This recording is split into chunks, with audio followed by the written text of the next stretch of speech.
Okay, here's my old 890, well, 2023 model. And that's the new 24 Excf 350. Things that I've done to it. Front disc protector, the seal protectors by Shock Socks, the service swing arm protectors. I will talk about that in a sec. Rear disc protectors, swing arm. I used bark busters and Circa or whatever it is called. I just didn't like the way it was mounted on here, so I just went with the flags. I put my double take mirrors from my 890, and those are the visual things. Other things that I've done: O2 sensor delete, the evaporative delete. So got rid of all that mess there. I ran lines from the battery with a 3-amp fuse to just behind here, and I put a switch so I can mount my Zumo XT2. Reason I put a switch is even when you turn on the Zumo XT2, it still draws minimal power, and since this is a pretty small battery, I didn't want to run the risk, so I put a switch there. I put these body grips or puppies, whatever they call them. Unfortunately, when I went to put the bark busters on, I had to cut and drill hole. So I'll be replacing the grips later. So I don't have much to work with, but it's good enough. From about there, so that's good enough. I'm thinking of getting the dash, which relocates the key and the flasher signal thing down there, plus a couple of USB ports. Oh, I put these valves in so you don't have to unscrew every time. You just press on it and it releases the air. And that's it. Now, about the service swing arm protector, it really doesn't fit this model, even though it said that it would. As you can see here, normally basically it runs all the way across, and this guy would be in the way. It doesn't fit under it, so I just dremeled around it so it would fit. It's not a great fit, but I didn't want to return it, so I just made it work. On the other side, more or less the same. It kind of fits better. I didn't have to modify anything on this side. While I was doing all this,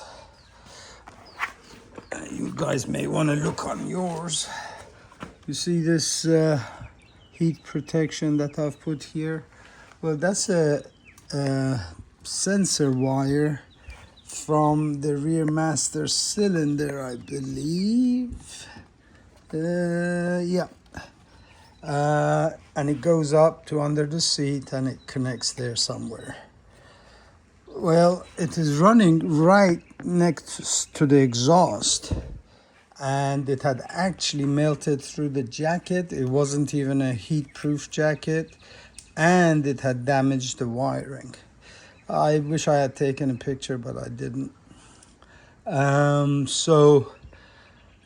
It had melted one of the jackets to bare wire, but not the other wire, so it wasn't shorting. So I fixed that, then wrapped it in electrical tape. Then because it has the plug at the other end, I couldn't fit a small enough heat-proof jacket over it, so I cut one in half and I kind of spiraled around it. I did that twice, and then electrical taped around it, and then finally I put a wider jacket on. So you may want to check on yours. Unfortunately, when I deleted the O2 sensor and the evaporative sensor, I did get the dongles with resistor in them, so check engine light wouldn't come on. Unfortunately, I didn't check, I didn't delete one, turn on the bike, because every time you got to take this tank off, or any old thing, you got to take the tank off. So basically I deleted both of them and then turned the bike on, and I did get a engine warning light, so it could have been either of those. But what I did, the old trick that works on some of the bikes, I turned the bike on, did not touch the throttle, and let it sit there idling for 10 minutes.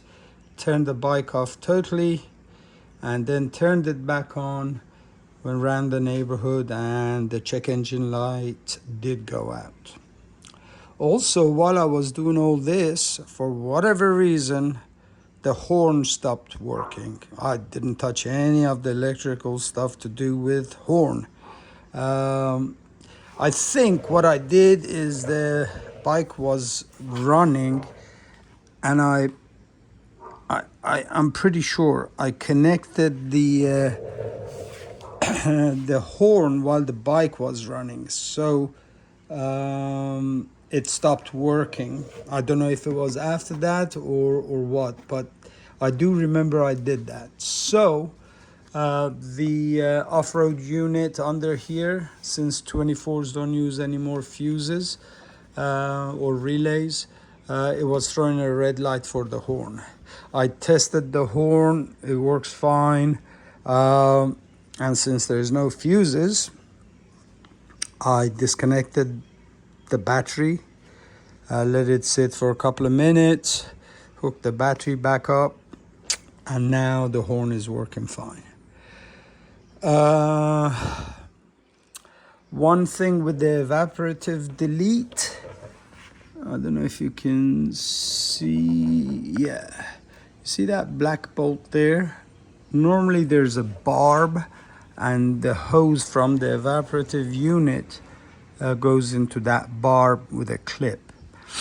And to remove that barb, you don't have to. You can use a good quality rubber plug that fits snug, and then check up on it, make sure it's not deteriorating because of all the heat.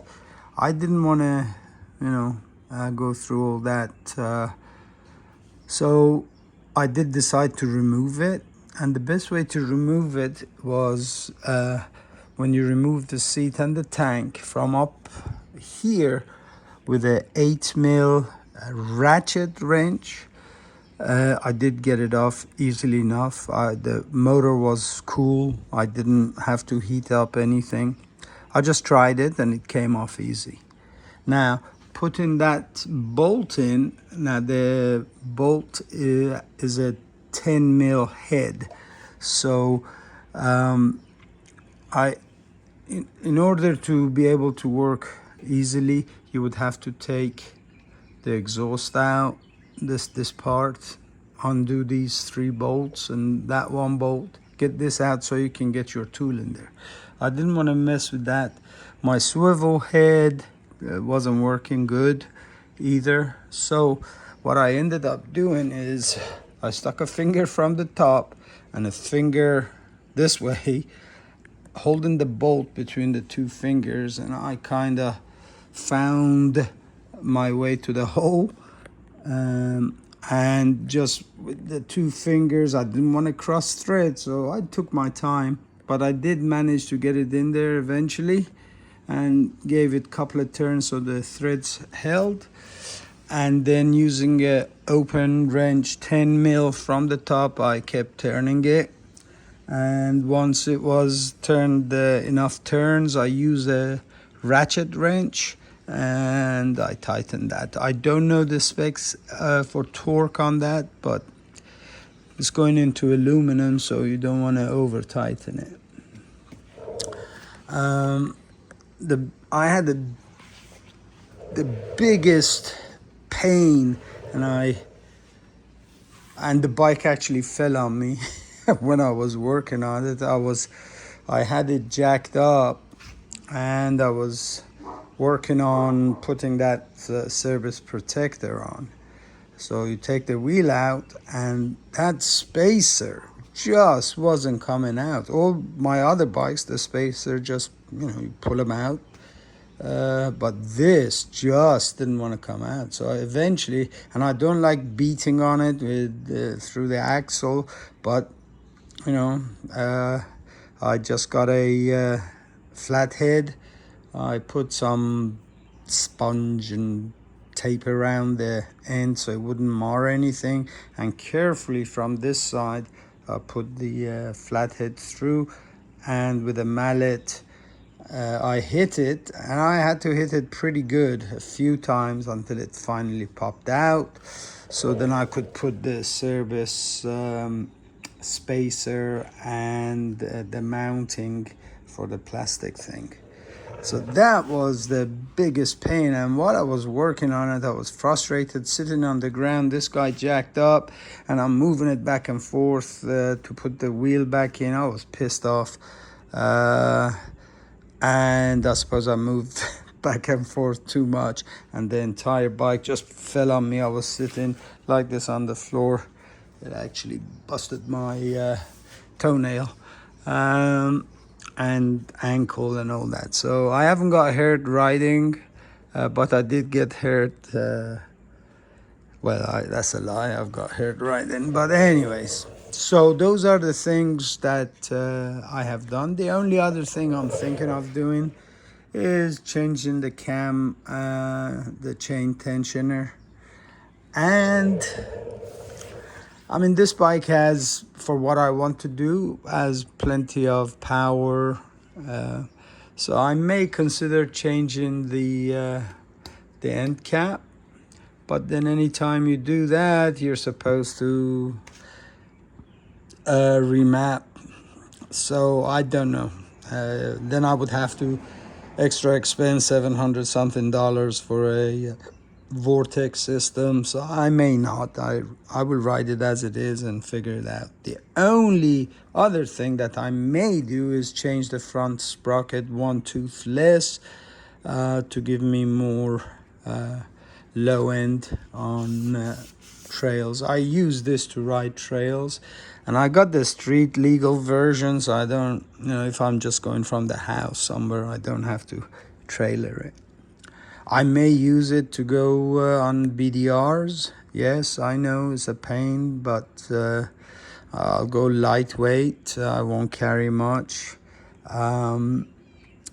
The maintenance interval after the first 43 miles, it says every 1,000 kilometers, was that 620 miles? So that means 620, 1240, 1860, 24 whatever, and then 3,000 whatever, until you get to the 3,000 something miles. You have to change it every whatever it says the previous step, and then after that is every 3,000 whatever miles. So it may be a pain to go on the BDRs with this, unless I ride it around here, get it to that 3,000 mile mark pretty quick. So we'll see. But love the bike. Oh yeah, when I was taking the wheel out to put the protectors, I went and balanced them. They were imbalanced. They were pretty bad. The front was pretty bad, so I did that. Oh, skid plate that I put on. That's just the OEM skid plate I got. I'll see how it works. If not, then I can always change it. I may get a bigger tank, the 4 point whatever gallon tank. I have a 1 gallon bladder that I can take with me. But I'm just gonna ride it the way it is. And mainly I wanted to get rid of the O2 sensor and the evaporative system just because so many hoses going left, right, and it is right there. So when I fall over, that could get busted in the middle of nowhere, and then I'll have issues. So that was the main reason I did that. And O2 sensor, to be quite honest, I really don't know why I changed the O2 sensor. I think once you remove the O2 sensor and put the resistor dongle in, then it runs in closed circuit, and the AFR is like 13.1, so which they say is good for this type of bike. So I don't know. So the next mod that I will do is going to be tubeless, not tubeless, tubeless, or whatever that thing is, that has 100 psi bladder inside, and then you can run these pretty low. If you get a puncture, then you can use your plug kit, or just run heavy duty inner tubes. But I just don't want to carry extra stuff with me, so I may go the tubeless system. Let me know what you think about that, if you've used it before.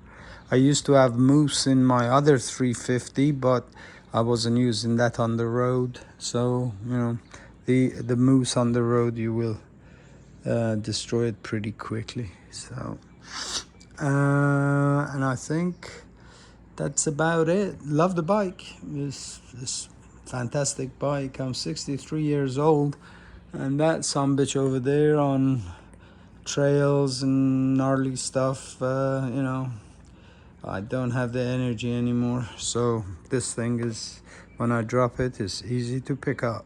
When it fell on me, I picked it up pretty good. If that falls on me, I'm there under it until somebody comes and pulls me out. So great bike, and thank you. Tally ho.